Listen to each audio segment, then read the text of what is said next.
ஓம் நமச்சிவாய. அனைவருக்கும் வணக்கம்.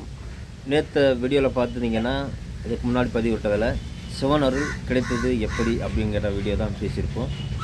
ஏன்னா சிவனுடைய அருள் வந்து இப்படி தான் இப்படி கிடைக்கும் அப்படி கிடைக்கும், இதை பண்ணுனா கிடைக்கும் அப்படிங்கிறத எதுவுமே நம்ம முழுமையாக செய்ய முடியாது. நம்ம எதிர்பார்த்து எதுவுமே செய்ய முடியாது. சிவன் பார்த்து நினச்சா மட்டும்தான் அது நடக்கும். ஏன்னா அது உலக கடவுள், உலகத்துக்கு முதன்மையான கடவுள்னால அவர் என்ன நினைக்கிறாரோ அதை மீறி இங்கே ஒரு அளவும் நடக்காது. அப்படி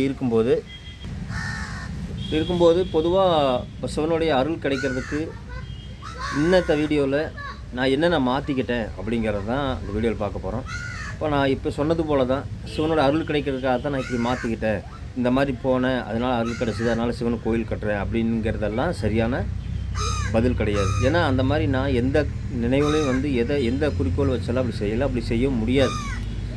நம்மளுடைய என்ன செயல்பாடுகள், நம்ம என்ன சிந்தனை, நம்ம எந்த மாதிரி பயணிக்கிறோம் அதை பொறுத்து தான் சிவன் நம்மளை தேர்ந்தெடுப்பா தவிர நம்ம தான் கடவுளை தேர்ந்தெடுக்கிறோம் அப்படிங்கலாம் கிடையாது. கடவுள் பார்த்தா நம்மளை தேர்ந்தெடுப்பார், நம்ம போய் கடவுளை தேர்ந்தெடுக்கலாம். நம்ம தேர்ந்தெடுக்கலாம், அதிக ஆசை வைக்கலாம், ஆனால் அதை முழுமையாக நம்மளால் செயல்படுத்த முடியுமா அப்படின்னா அது கடவுள்கிட்ட தான் இருக்குது. அதனால நான் இயற்கை என்னுடைய செயல்பாடுகள் என்ன, என்னுடைய குணம் என்ன அப்படின்னு பார்த்தோம்னா, எனக்கு ஆரம்பத்திலேயே தியானம் பண்ணுறவுடைய இயற்கையான அந்த குணம் இருந்தது, நீண்ட நாளாக இருந்தது. சாதாரணமாக அமர்ந்தால் ஒரு மணி நேரம் 1.25 மணி நேரம் தியானத்தில் அமர்ந்துருவேன். அது எப்படி தோணுச்சுன்னு தெரியல, நான் என்னை எரியாமல் அந்த சிந்தனை வந்து இழுத்துட்டு போச்சு. நேற்று வீடியோவில் சொன்னது போல தான் அதிகமாக வந்து ஆன்மீக ஈடுபாடு அதிகமாக இருந்தது, இயற்கையிலே இருந்தது. மற்றபடி அப்பா சொல்லிக் கொடுத்து அம்மா சொல்லிக் கொடுத்து அப்படியெல்லாம் எனக்கு கிடையாது. ஏற்கனவே வீடியோவில் சொல்லியிருக்கிறேன், எங்கள் அப்பா வந்து சின்ன வயசுலேயே இறந்துட்டாங்க. அதனால் வந்து நானாக பண்ணிக்கிட்டேன், நானாக ஆன்மீகத்தை தேடி போனேன், நான் தான் பண்ணினேன் அப்படிங்கிறதும் கிடையாது.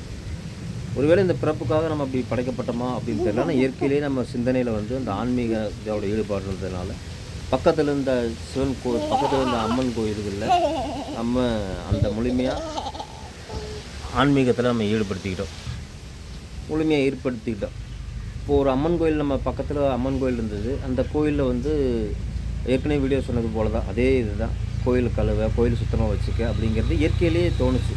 அந்த மாதிரி இப்போ நீங்கள் யார் வீடியோ பார்க்குறீங்களோ அவங்க எந்த மாதிரி நம்ம முழுமையாக ஈடுபடுத்திக்கணும், எப்படி கடவுளுக்கு நமக்கு தொடர்பு கிடைக்கணும், அருள் நமக்கு கிடைக்கணும், முழுமையாக சிவனுடைய அருள் எப்படி கிடைக்கும்னு நினைக்கிறவங்க என்ன பண்ணணும்னா, ஆரம்பத்தில் எடுத்துடனே நம்ம சாதாரணமாக எடுத்துடனே உச்ச கடவுளை பார்க்க முடியுமா அப்படின்னா அது கடவுள் பார்த்து நினைக்கிறது தான். இப்போ நான் ஏற்கனவே சொன்னது போல் நமக்கு சிவனுடைய பற்றியெல்லாம் முழுமையாக எதுவுமே தெரியாது சொல்லியிருந்தேன். ஆனால் இருந்தாலும் சிவன் வந்து நம்மளை வந்து தூண்டி விட்டு நம்மக்கிட்ட அந்த கோயிலுக்கு அமைக்கக்கூடிய அந்த பணிகள்லாம் கொடுத்துருக்காரு அப்படின்னா நம்மளுடைய செயல்பாடுகள் தான் அப்படி காரணமாக இருக்கலாம். நமக்கு இயற்கையிலேயே வந்து தர்ம சிந்தனைகள் அதிகமாக இருந்தது. யாருக்காக உதவி பண்ணணும், எந்த உதவியும், அப்புறம் இன்னொன்று வந்து எந்த உதவியாக இருந்தாலும் செய்யணுங்கிற குணம் இருக்கும். அப்புறம் இந்த பிறப்பு வந்து ஒரு பயனுள்ள வாழ்க்கையாக வாழணும், யாருக்காவது ஒரு பயனுள்ள வாழ்க்கையாக வாழணும். சாதாரணமாக எல்லோரும் போல் ஒரு வளர்ந்த ஒரு கல்யாணம் முடிச்ச குழந்தைய பற்றி ஒரு வீடு கட்டணும், ஒரு கார் வாங்கணும், ஒரு அப்படிங்கிறது இல்லாமல் நம்மளுக்கு அப்புறம் வந்து ஒரு என்ன சொல்கிறது, நம்ம சொந்த பந்தம் இல்லாமல் மற்ற மக்களுக்கு ஏதாவது செய்யணும், ஏதாவது பயனுள்ள வாழ்க்கை வாழணும் அப்படிங்கிறதுல நீண்ட நாளாக எனக்கு இருந்தது. அது வந்து கடவுள் நம்மளை இந்த வழியில் ஏற்படுத்தி விட்டுட்டார், அது ஒரு காரணம். அப்புறம் வந்து இன்னொன்றும் காரணம் இருக்குது. இந்த இடத்துல ஏன் இந்த சிவனாலயம் வந்து 48 சிவலிங்கம் அமைக்கிறதுக்கு உருவாகுது அப்படின்னு கேட்டிங்கன்னா, இயற்கையில் ஒரு சில இடத்துகளில் தான் அந்த சுயம்பு உருவாகும். சுயம்பு அப்படின்னாலே யாரோ ஒருத்தர் மூலிமா தன்னெழுச்சியாக வர்றது தான். ஒரு கோயில், எந்த கோயில் சுயம்பாக இருந்தீங்கனாலும் அந்த இடத்துல வந்திருக்கு, யாரோ ஒருத்தர் மூலிமா அது அடையாளம் காணப்பட்டு அந்த கோயில் வந்து விரிவடைஞ்சிருக்கு. அதுபோல தான் இந்த இடத்துல வந்து உருவாகிற கோயில் வந்து மக்களுக்காக, பிற்கால மக்கள், வருங்கால மக்கள் வந்து முழுமையாக வந்து நம்மளை ஈடுபடுத்தி இந்த ஆன்மீகத்தை ஈடுபடணும் அப்படிங்கிறதுக்காக, பிரபஞ்சத்தை நேசிக்கணும் அப்படிங்கிறதுக்காக இந்த கோயில் அமைக்கப்பட்டிருக்குது. அதுக்காக தான் அமையுது. ஏன்னா நம்ம வந்து இப்போ நானே வந்து ஒரு 1000 வருஷத்துக்கு போகிறேன், 100 வருஷத்துக்கு போகிறேன்னா என்ன யாரு கண்டா எதுனா நடக்கலாம். ஆனால் நம்ம மூலியமாக இந்த கோயில் உருவாக்க நம்மளை தேர்ந்தெடுக்கார் அப்படின்னா நமக்கு அப்புறம் வந்து மக்களுடைய பயனுக்காக இந்த கோயில் உருவாகுது. அதனால் சிந்தனைகள் வந்து நம்மளுடைய சிந்தனை வந்து மக்களுக்காக அப்படிங்கும்போது இதே கோயில் வந்து சிவன் வந்து நம்மளை அதே சிந்தனைகள் கொண்டு வந்து சேர்த்திருக்கார். அதுதான் நமக்கு அதிகமான ஆர்வம் வந்து முன்னாடியே இந்த ஆன்மீகத்தில் இருந்ததுனால அந்த ஆன்மீக சம்பந்தமாக உச்சபட்ச கடவுளாக சிவபெருமான் வந்து நம்மளை தேர்ந்தெடுத்து இந்த வேலையை பண்ண வழி நடத்தி கொண்டிருக்கார், நம்மளை செய்ய வச்சுட்ருக்கார். நான் பேசுறதுல ஏதாவது குறைபாடுகள் இருந்தால் தயவு செஞ்சு திருத்திக்கிறேன், நமக்கு பதில் சொல்லுங்கள். ஏன்னா இது காற்று சத்தம் அதிகமாக இருக்கிறதுனால நம்மளால் பேசுகிறது கேட்குதானுங்கிறது சரியாக தெரியல. என்னென்ன அதே போல் உங்களுக்கு ஆன்மீக சம்மந்தமாக என்னென்ன சந்தேகம் இருந்தாலும் எனக்கு கேளுங்க, எனக்கு தெரிஞ்சது சொல்கிறேன். நான் வந்து எந்த புக்லேயோ மற்றதுலையோ படித்தலாம் சிவனை பற்றியோ மற்றதை பற்றி எதுவும் தெரிஞ்சுக்கவும் இல்லை. சிவன் நமக்கு இந்த பிரபஞ்ச சக்தி நமக்கு உணர்த்தது, சிவன் நமக்கு உணர்த்துறாரு. அந்த சேவையை 5 ஆண்டுகளாக 4 சிவராத்திரி மகா சிவராத்திரி விழா நடத்தியாச்சு. இப்போ கோயில் கட்டும் பண்ணி 48 சிவலிங்கம் அமைக்கிற பண்ணி நடந்துட்டு வருது. அதனால் முடிஞ்ச அளவுக்கு வந்து இந்த ஆன்மீகத்தில் ஈடுபடணும், சிவனுடைய அருள் கிடைக்க நினைக்கிறவங்க என்ன பண்ணணும்னா, முடிஞ்ச அளவுக்கு வந்து நீங்கள் இந்த மனதை மயக்கக்கூடிய செயல்களில் ஈடுபடக்கூடாது. போதை தரக்கூடிய செயல்கள் வந்து புகையிலையோ மதுவோ இந்த மாதிரி எதுவுமே ஈடுபடும்போது உங்களுடைய சிந்தனை வந்து உங்கள்கிட்ட இருக்காது. அந்த புகைப்பழக்கங்கள் அந்த மது பழக்கங்கள் இல்லைனாலே நீங்கள் முழுமையாக சிவன்கிட்ட அர்ப்பணிக்க முடியும். அதுக்கு வந்து தியானம் வந்து மிக பயனுள்ளதாக இருக்கும். உங்களை ஒருநிலைப்படுத்தி முழுமையாக சிவன்கிட்ட அர்ப்பணிக்கும் போது மட்டுமே அடுத்தடுத்த சிந்தனைகள் வந்து நமக்கு ஆன்மீகத்தை நோக்கி கொண்டு போகும். அதனால் யாராவது சிவனுடைய அருள் கிடைக்கணும் அப்படின்னு நினச்சிங்கன்னா சிவன் சம்பந்தமான பணிகள் அதிகமாக ஈடுபடுங்க. சிவன் கோயிலுக்கு அதிகமாக செல்லுங்க. ஒரு கோயிலுக்கு போகிறீங்கன்னா அந்த கோயிலை சுத்தமாக வச்சுக்க நினைக்கிங்க. அதுபோல் எனக்கு இயற்கையிலே வந்து இந்த மது புகையிலை பழக்கம்லாம் எதுவுமே கிடையாது. போதை தரக்கூடிய பழக்கம் எதுவுமே இல்லை. நான் வந்து திரும்பவும் சொல்கிறேன், வந்து ஒழுக்கமாக இருக்கானே, அதனால் அது பண்ணக்கூடாது இது பண்ணக்கூடாது, அதனால் அதை குடித்தா கெடுதல் இதை குடித்தா கெடுதல் அப்படிங்கிற சிந்தனையில் வந்து நான் எதுவுமே தவிர்க்கலை. அப்படி இல்லை நான் சொல்ல வரல. இயற்கையிலே எனக்கு அந்த உணர்வு வரல. ஏன்னா எங்கள் அப்பா ஏற்கனவே அந்த மதுவுக்கு அடிமையானவர் தான். அவர் அதனாலே சின்ன இதுலேயே இறந்துட்டார். அப்புறம் எங்கள் அண்ணனும் அந்த மதுவுக்கு அடிமையானதுனால நமக்கு அந்த அந்த சிந்தனை வரல. ஆக்சுவலாக இது குடித்தா தப்பு அப்படிங்கிற மனநிலையெல்லாம் அப்படி இல்லை. ஆனால் அந்த சிந்தனை வராதனால நான் அது ஒரு வகையில் நமக்கு ஒரு பயனுள்ளதாக இருந்தது. இந்த ஆன்மீகத்துக்கு வர்றதுக்கு சிவன் நம்மளை தேர்ந்தெடுக்கிறதுக்கு அது கூட ஒரு காரணமாக இருந்திருக்கலாம். அதிகமாக தியானம் வந்து நமக்கு ரொம்ப கை கொடுத்துருக்கு. தியானம் வந்து அதிகமாக செஞ்சுருக்கிறேன். அதனால கூட அது மனதை ஒருநிலைப்படுத்துறதுக்கோ நம்மளை சரியான பாதையில் கொண்டு போகிறதுக்கோ இந்த பிரபஞ்சம் நம்மளை தேர்ந்தெடுத்துச்சா அப்படின்னு தெரியல. இருக்கலாம், அது கூட காரணமாக இருக்கலாம். ஆனால் நம்ம எந்த மாதிரி செய்கிறோம், நம்ம எந்த பணிகள் செய்கிறோம் அப்படிங்கிற பொறுத்து தான் நம்ம வந்து அடுத்தடுத்த ஆன்மீகத்தில் பயணங்கள் நமக்கு அடுத்தடுத்த நிலைக்கு போகும். அதே போல் இப்போ பழனி அப்படிங்கிறதுனால பக்கத்தில் முருகன் கோயில், இந்த தைப்பூசம் பங்குனி உத்திரம் இதுகளுக்கெல்லாம் என்னால் முடிஞ்ச ஒரு அன்னதானம் இதெல்லாம் பண்ணியிருக்கிறேன். அதே மாதிரி பக்கத்தில் அம்மன் கோயில்கள் ஏதாவது திருவிழானா அன்னதானம் பண்ணியிருக்கிறேன். அந்த கோயில்களில் என்ன முடிஞ்ச என்னால் என்ன தர்ம செயல் செய்ய முடியுமோ எல்லாம் பண்ணியிருக்கிறேன். இதுதான் சொல்ல வரல. அதே போல் இந்த பழனியில் ஆதரவற்ற இருக்கிறவங்க, அந்த முதியோருங்க அந்த மாதிரி இருக்கிறவங்களுக்கும் செஞ்சுருக்கேன். இதுதான் இல்லை, இந்த மாதிரி இதனால தான் கிடைச்சது அப்படின்னு நான் பர்டிகுலராக சொல்ல முடியாது. இதை செஞ்சால் சிவனோட அருள் கிடைக்கும், இதை மட்டும் செய்யுங்க சிவனோட அருள் கிடைக்கும் அப்படின்னு என்னால் உறுதியாக சொல்கிறதுக்கு இல்லை. என்னுடைய செயல்கள் வந்து இதெல்லாம் நடந்தது.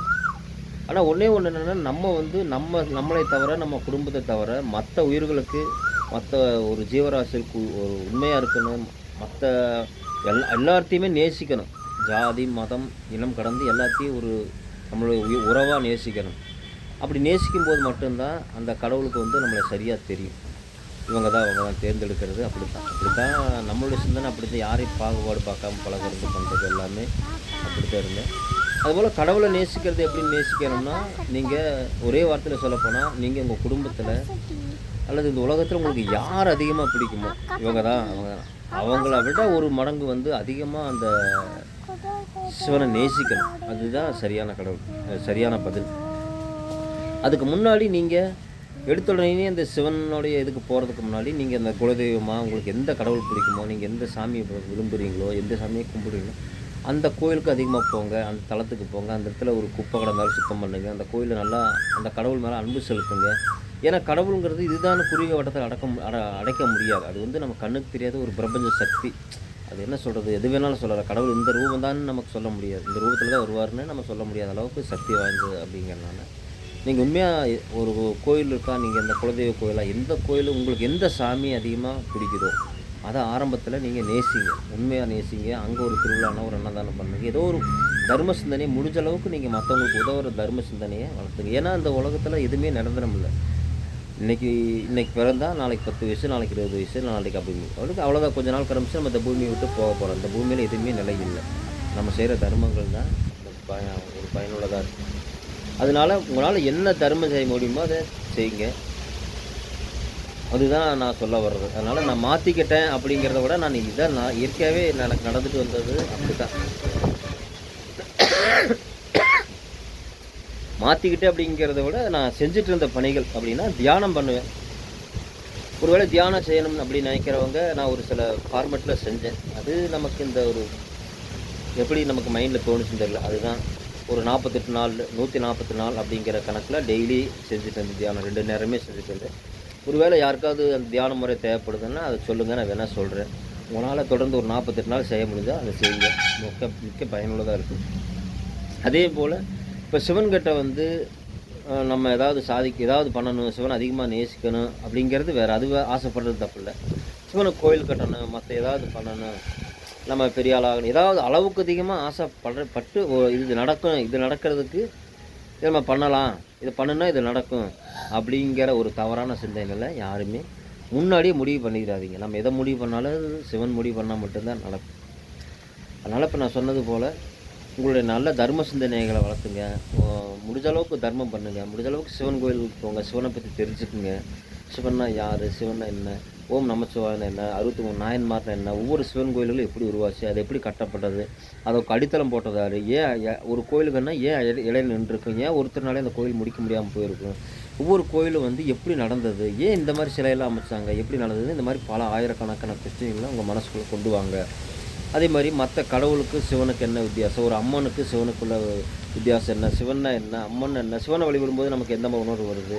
ஒருவேளை சிவன் கோயிலுக்கு போனால் ஒரு உணர்வு கிடைக்கும். அதே ஒரு அம்மன் கோயிலுக்கு போனீங்கன்னா அது உணர்வு கிடைக்கும். ஒரு சுயம்புள்ள கோயிலுக்கு போனீங்கன்னா ஒரு உணர்வு கிடைக்கும். ஒரு சில சேஞ்சஸ் கிடைக்கும். ஒரு சில கோயிலுக்கு போயிட்டு வந்தோன்னா உங்கள் வாழ்க்கை அப்படியே மாறியெல்லாம் போகும். அந்த மாதிரி நிறைய மாற்றங்கள் கிடைக்கும். அதுக்கு நம்ம என்ன பண்ணணும்னா முடிஞ்ச அளவுக்கு தியானம் பண்ணணும். முடிஞ்ச அளவுக்கு கோயில்களுக்கு பயணப்படணும். பண்ணி நீங்கள் ஒன்றும் போய் எங்கள் வேண்டுதலோ மற்ற நீங்கள் செலவு பண்ண தேவையில்லை அதிகமாக. அதனால் முடிஞ்ச தர்மம் பண்ணுங்கள். அவ்வளோதான் நான் சொல்ல வர்றது.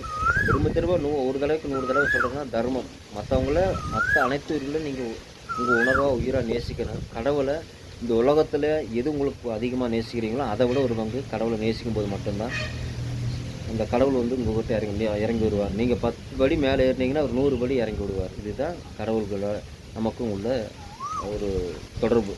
அதனால் நான் மாற்றிக்கிட்டேன் அப்படின்னா இதுதான் என்னுடைய குணம். அப்படின்னா இதுதான். அப்புறம் இந்த குறிப்பிட்ட ஆரம்ப ஸ்டேஜில் வந்து நம்ம இப்படி சரியாக இருக்கிற மாதிரி இருக்கும். அதுக்கப்புறம் கடவுள் நிலையை போக போக கடவுள் நம்மளே தேர்ந்தெடுத்துட்டாருன்னா முழுசாக அவருடைய மைண்ட் செட்டில் அவரோட ஆக்கிரப்பனே வச்சுக்கலாம். அவர் என்ன சொல்கிறாரோ அதை தான் நம்ம செய்கிற மாதிரியே வந்துடும். இப்போ என்னையெல்லாம் பார்த்தீங்கன்னா கிட்டத்தட்ட 5 ஆண்டுகள் ஆச்சு. சிவன் தான் நமக்கு இந்த கோயில் எப்படி உருவானது. இப்போ அடுத்தடுத்து எந்த செய்யணும், எப்போ செய்யணும், அதுதான் அடுத்தடுத்து அவர் சொல்கிறத வச்சு தான் நம்ம செய்யணும். தவிர எனக்குன்னு எதுவுமே தெரியாது. நானாக வந்து இதை பண்ணுறேன், அதை பண்ணுறேன், இதை கட்டுறேன், அதை கட்டுறேன் அப்படிங்கிறதெல்லாம் எனக்கு எதுவுமே தெரியாது. அதனால் சிவன் வந்து முழுமையாக நம்மளை வழி நடத்துவார். ஆக்கிரப்போட வழி நடத்துவார். முழுமையாக வழி நடத்தி நம்மளை வந்து அடுத்தடுத்த பயணத்தை கொண்டு போவார். அதனால் நம்ம ஆரம்பம் வந்து நம்ம சரியான திசையில் பயணிக்கணும். சரியான முறையில் பயணிக்கும் போது அடுத்தடுத்த நிலையில் அவரே நம்மளை மனப்பூர்வமாக ஏற்றுக்கிட்டு முழுமையாக நம்மளை ஆட்கொண்டு போவார். அதனால் அதே போல் நீங்கள் பயக்கக்கூடாது. சிவன் வந்து நம்ம அழிப்பாரா, இது என்னமோ தவறான சிந்தனைகள்லாம் சொல்லுவாங்க. அது கிடையாது. உலகத்தை இயக்கிறதா அவர் தான். உலகத்தை அழிக்கணும், உலகத்தில் பிறக்க வைக்கிறதா அவர் தான். எல்லாத்தையும் இறக்க வைக்கிறது அவர் தான். அதனால் நம்ம இந்த இறப்பு மட்டும்தான், அழிக்கிறது மட்டும்தான் தவறான சிந்தனைகளை நம்ம கொண்டு வரக்கூடாது. அழிக்கிறதுனா ஒரு மனிதன்கிட்ட இருக்கிற ஒரு ஆணவம், நம்ம பெரிய ஆள், ஒரு தவறான கெட்ட இதுகளை வந்து தான் அவர்கிட்ட நம்ம போக சிவனை நோக்கி பயணப்படும் போது அழிப்பார். வர மற்றபடி எந்த தவறான நம்ம ஒரு நல்லா இருக்கிற நம்ம ஒரு வசதியாக இருக்கிறோம்னா வசதியில் நம்ம எல்லாத்தையும் பிச்சைக்காரன் ஆக்குவார், ஏழ்மையாக கொண்டு போவார், எல்லாத்தையும் வந்து ஆண்டி ஆக்குவார் என்னமோ சொல்லுவாங்க. நம்ம சொல்கிறது தவறு தான், மன்னிச்சுக்கங்க. நம்ம சொல்ல வார்த்தையை தெரில. ஒருத்தர் ஒன்றுமில்லாத நிலையில் ஒரு சாதாரண நிலை கொண்டு வந்துடுவார் அப்படின்னெல்லாம் நினைப்பாங்க. அதெல்லாம் முழுமையான தவறான சிந்தனை. நம்மகிட்ட இருக்கிற கெட்ட சிந்தனைகளை அழிப்பார், நல்ல சிந்தனைகளை மேலும் மேலும் கொண்டு வருவார். முழுமையாக நம்மளை ஒரு தூய்மையான மனிதனாக ஆக்குவார். ஞானம் கிடைக்க வைப்பார். ஒரு மனிதனுக்கு முக்கியமானது என்ன வேணும்னா ஞானம் தான் வேணும். அதனால் முழுமையாக நம்மக்கிட்ட ஏற்றுக்குவார். அதுதான் அவர் பண்ணுவார். அவரை மற்றபடி அழிப்பார். அதனால் அந்த திண்ணூறு வச்சா தவறு, அது வச்சா தவறு, உத்தராசனம் போட்டால் நம்மளை வந்து சம்சார நிலையிலேருந்து சன்னியாசி ஆக்கிடுவார். இந்த மாதிரி நிறைய தவறான சிந்தனைகள்லாம் சொல்லுவாங்க. அதெல்லாம் தவறு. அடுத்தடுத்த வீடியோக்குள்ளே வந்து நான் வேணால் உத்தராசனம் என்ன, மற்றது என்ன அப்படி, ஏன்னா என்னுடைய சொந்த அனுபவத்தில் நான் சொல்லிட்டு வர்றேன். சொந்த அனுபவத்தில் கிட்டத்தட்ட 5 ஆண்டுகளாக அந்த 4 மகா சிவராத்திரிகளை சிவனுடைய அருளில் அவர் வழிகாட்டுதலை நடத்தி இப்போ 5 ஆண்டாக இந்த 48 லிங்கம் அமைக்கிறதுக்கு பிரம்மாண்டமான வீடு அமைக்கிற பணி நடந்து வந்துட்டு இருக்குது. நீங்கள் பார்த்தீங்கன்னாலும் தெரியும். அதாவது கட்டடம் இந்த சைடையும் கட்டடம் தெரியும். அந்த வேலை நடந்துகிட்ருக்கனால எல்லாமே சிவனுடைய வழிகாட்டுதலில் தான் நம்ம நடந்துகிட்ருக்குது. அதே போல் என்னை தொடர்பு கொள்ள நினைக்கிறவங்க நம்பர் பதிவிட்டிருக்க தொடர்பு கொள்ளுங்கள். பழனி வந்தீங்கன்னா பழனிலேருந்து ஒரு 8 கிலோமீட்டர், கொழுமம், உடுமலைப்பேட்டை, கோயம்புத்தூர் போகிற மெயின் ரோட்டில் தான் கோயில், மெயின் ரோட்டில் இருக்குது. இங்கே வந்து உலகத்தில் இங்கே தான் தியான நிலையத்தில் தவ நிலையில் இருக்கார் சிவபெருமான். அதனால் இங்கே ஞானம் கிடைக்கிறதுக்கு சிறந்த தலம்.